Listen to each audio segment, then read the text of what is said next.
Je demande, j'ai perdu duel devant moi, de remercier Marie-Do, notre secrétaire départemental, de sa présence, de remercier David Zaniewicz, conseiller départemental, Geoffroy qui a été cité, j'espère. Voilà, moi je suis sénateur, hein, je cite tout le monde. Pas d'histoire avec la police, ni avec le reste. Alors voilà, moi je vais être... N'hésitez pas, vous êtes Lyon Sport. Allez. Chacun de vous me connaît, moi je suis un homme d'appareil. Je ne le cache pas. J'ai toujours été fidèle à ma famille politique. Quand ça marche et quand ça ne marche pas.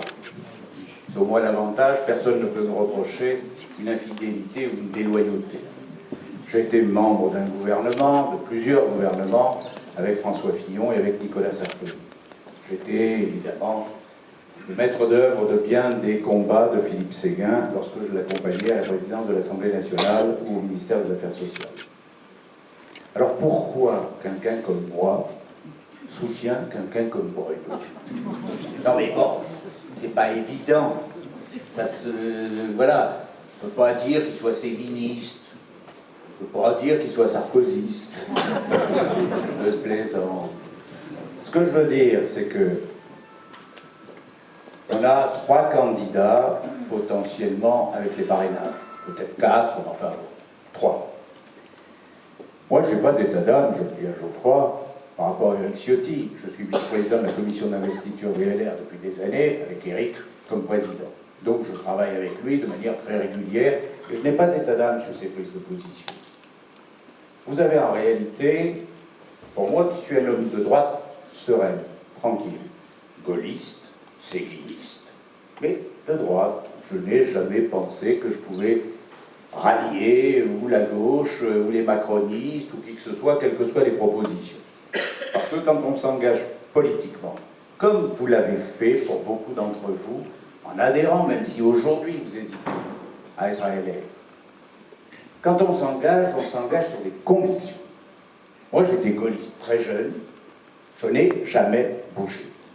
Et j'ai toujours été convaincu que c'était la droite qui représentait le mieux l'intérêt national. Et que c'était la droite qui représentait le mieux notre capacité. On parlait tout à l'heure avec le maire de Neuilly, dans son bureau, du désordre public, désordre moral, mental, économique, politique, sécuritaire dans ce pays. Donc on a besoin de cette droite. On voit bien, on ne va pas en faire un dessin, que Macron a perdu la main, si tant est qu'il l'ait eu. Et quand tout état de cause, à force de dire le en même temps, eh ben on n'a ni la sécurité, ni la justice, ni le développement économique, ni le traitement des choses. Et la France a perdu de son influence dans le monde.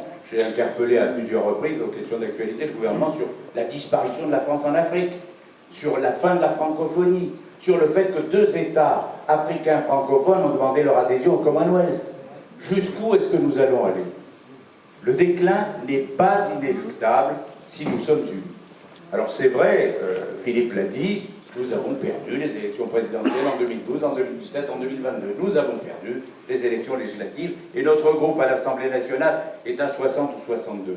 Pour autant, est-ce qu'on se dit on a perdu, donc on n'y croit plus, donc on arrête, ou est-ce qu'on se dit on a perdu, donc on se retrousse les manches, on se réunit, on se rassemble et on se bat pour gagner les prochaines? Mon sentiment, c'est que la droite ne peut pas disparaître de ce pays. Sinon, ce sera la guerre entre les extrêmes et une espèce de marée centriste qui n'arrivera à rien. Il faut donc que des hommes de droite se rassemblent, gouvernent. Pourquoi j'ai choisi Bruno? Parce que, si je puis dire, je suis un utilisateur quotidien du Retailleau. Moi, je suis premier vice-président du Sénat et membre de ce groupe au Sénat que Bruno préside depuis maintenant quelques années. Et nous ne sommes pas d'accord sur bien des sujets. Et nous ne sommes pas d'accord sur tout. Et heureusement, c'est la démocratie. Et à droite, on n'est pas des robots. On a une capacité de réflexion, d'analyse, de propos individualisés. Mais chaque fois que nous ne sommes pas d'accord, on s'explique et Bruno rassemble. Et c'est ça l'essentiel. Il a des convictions chevillées au corps. C'est un homme de droite, sans complaisance.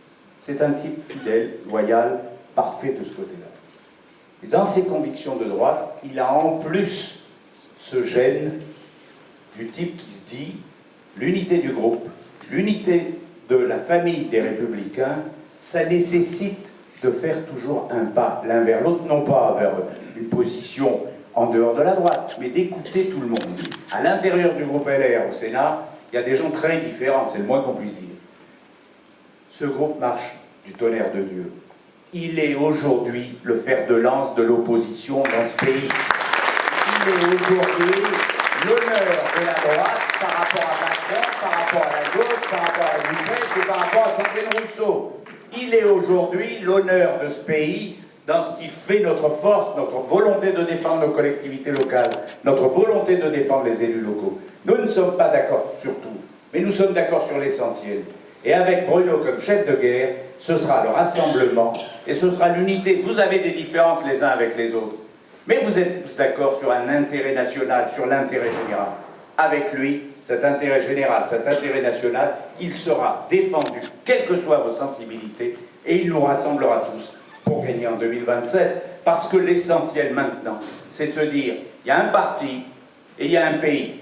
Si ce parti veut reprendre la gestion de ce pays, il faut qu'on ait à la tête de ce parti des gens qui sont capables de se dire l'intérêt général d'abord, le rassemblement de toute la droite ensuite. Aujourd'hui, les idées de droite sont majoritaires dans le pays et pourtant nous perdons les élections. Moi je fais confiance à Bruno, rassembleur, à Bruno persuadé de ce qu'est l'intérêt général et national, persuadé et ancré dans ses convictions, un homme de conviction qui rassemble, qui réunit, qui soit un chef de guerre. Vous avez Bruno Retailleau.